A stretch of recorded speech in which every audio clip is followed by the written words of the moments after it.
Hey folks. Oh, I can't really hear myself. There we go. Hey, welcome back.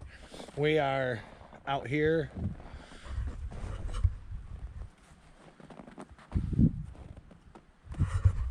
on the snowmobile. Basically in my backyard when this is where I grew up. Like seriously. My dad's house is right up there. About 150 yards. So, and then, I don't know, since I was a kid, somebody built a house, a camp anyways, right over, right there. You can kind of see the roof a little bit. Yeah, but this trail used to go all the way down to the lake, and the lake's just over that way a little bit. My last video, I was showing you guys my gloves. I got a lot of new gear, like camera gear and a new computer, so I actually started making videos again. So, to kind of get used to, here we go, to get used to the gear and whatnot, you know, the new camera gear, learning the ins and outs of it, I'm going to do like some shorter videos, like some gear review and just, you know, maybe small hikes and stuff like that, because I'm also ordering a drone too, but that'll be here in a couple weeks, I hope. So anyways, without further ado, I want to show you guys this badass Kukri. Here. Alright, let's start right off with the sheath. Alright, the sheath is heavy. You're talking 6.5 ounce leather, cow skin, veg tanned. This Kukri was made by Canoe Brand Gear, and he does a fantastic job. I put the dangler on it because I do wear it on my hip. It's nice to have it more mobile, and it's got a ferro rod holder that helps. But I didn't bring a ferro rod today. I am gonna have lunch, but I brought a Bic. I think you guys have seen me use ferro rods, I don't know, a million times, so like I'm not some kind of noob. I use them frequently, but I brought the Bic today, so forgive me. Anyways, with that being said, all right, you got this here, and the sheath is nice. I mean, it's tough. It's nice, tough leather, quality stuff right here. You're gonna love it. Okay, now I had to put my mittens on, man. It's cold. I showed you guys these in the last video. These things are really nice. I'm not tooting my own horn here, but I'm really onto something with these. These are pretty good. But all right, so here it is. All right, like I said, this is made by a guy named Jim. He has an Etsy shop. I'm going to leave a link to that down in the description. And he does a phenomenal job. This here, the steel that this is, it's basically like a 5160. It's made from a railroad spring. Don't go taking railroad springs and making knives out of them. Unless you have permission, it is very illegal. It's a federal crime. You can't mess with railroad stuff, okay? But, with that being said, if you can get permission from, say, the guys working on the tracks, have them give you a few, you know, have at it. And that's what this is. The handle, I want to say it's a machete. I'm not sure, but it's almost like a resin type. Check it out. Full tang. You can strike a ferro rod with this, and you know you're getting authentic Canoe Brand gear because it'll have, boom, see that? That's his maker's mark. So this thing here, dude, I've split, I bet you, at least a face cord of firewood. You know, a face cord is a third of a cord. It's a decent amount of wood to split with a knife. You know, not all at once, I'd be there forever. But since I've had this over the past year, this thing has all but taken the place of my hatchet and my small forest axe. I mean, this is a nice piece of gear right here. It's versatile. It's a Kukri, and there's tons of history about Kukris. I'm not going to get into that. You know, it's a Nepalese military weapon and a farm tool. You know, I mean, this is a lot of history in these blades. And what I like about how Jim forges he takes that piece of steel. Sorry, my camera was just moving. Okay. Yeah, I'm stomping my feet or something. Whatever.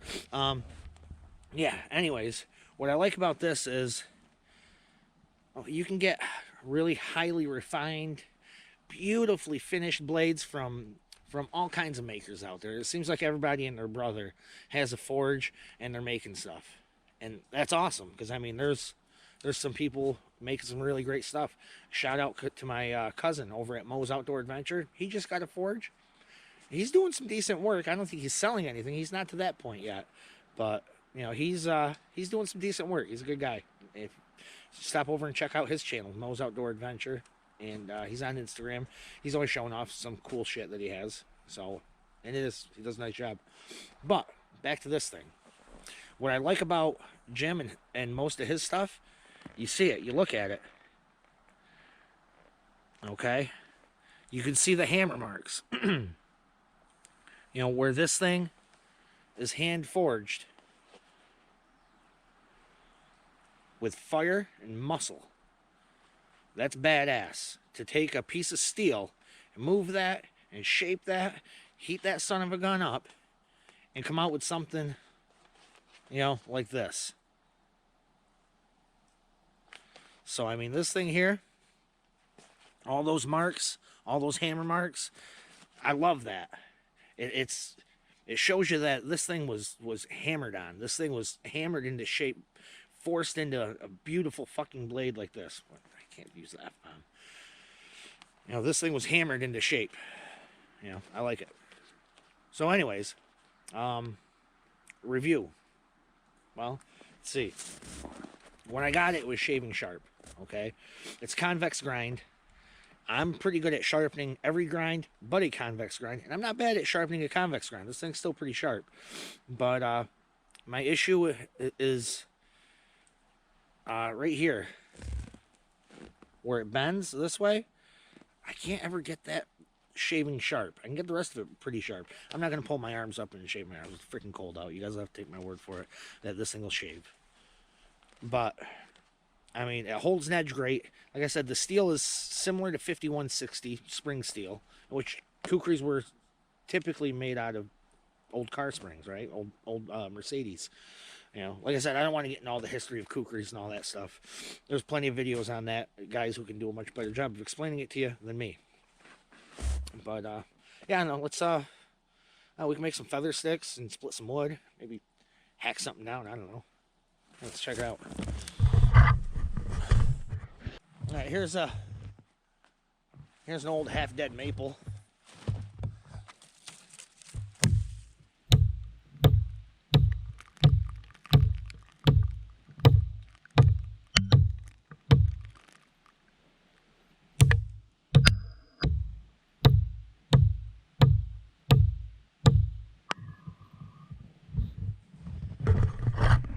I don't know any better. That was done with a hatchet, right? Nah, this thing will take down that tree. If I wanted to sit here for 5 minutes, you know, I can easily hack this down.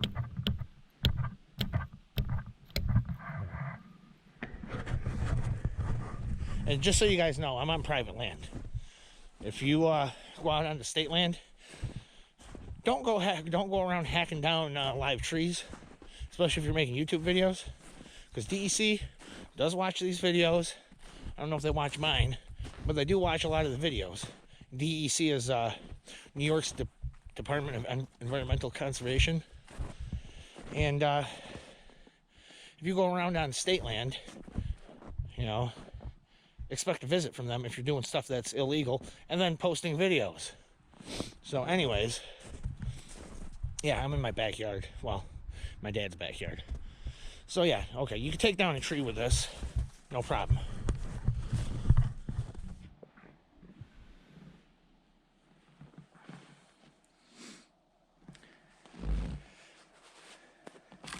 You know, with the convex grind on this, it's pretty much the same grind that you're going to find on most axes. So, that being said, find something that's worth hitting.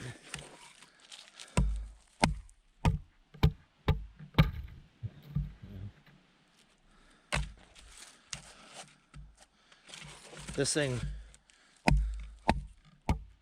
is a Bushcraft. Going through a knot. See?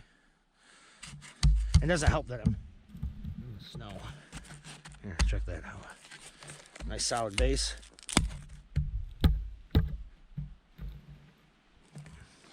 I'm right-handed.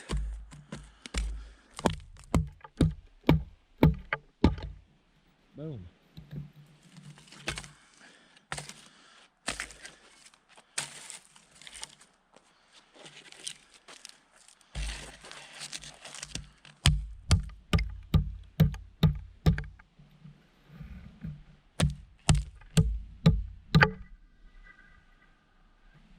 Boom.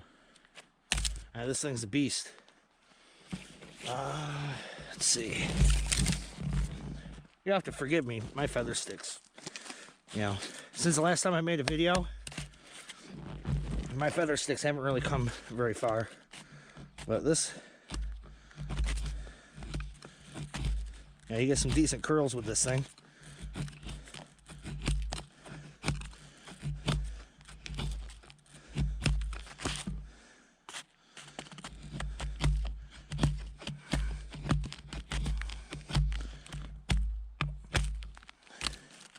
Yeah, does a decent job.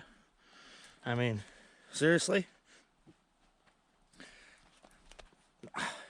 I don't have enough good things to say about this blade. I like the design, I like the look, I like the feel.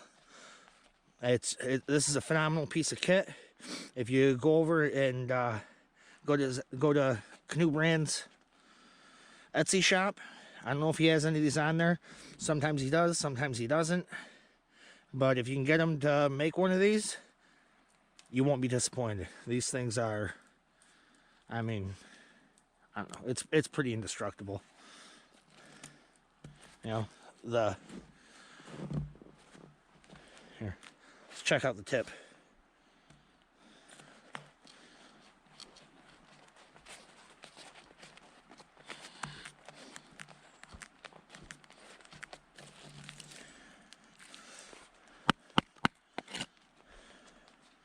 Yeah. You know, I mean, the tip's solid.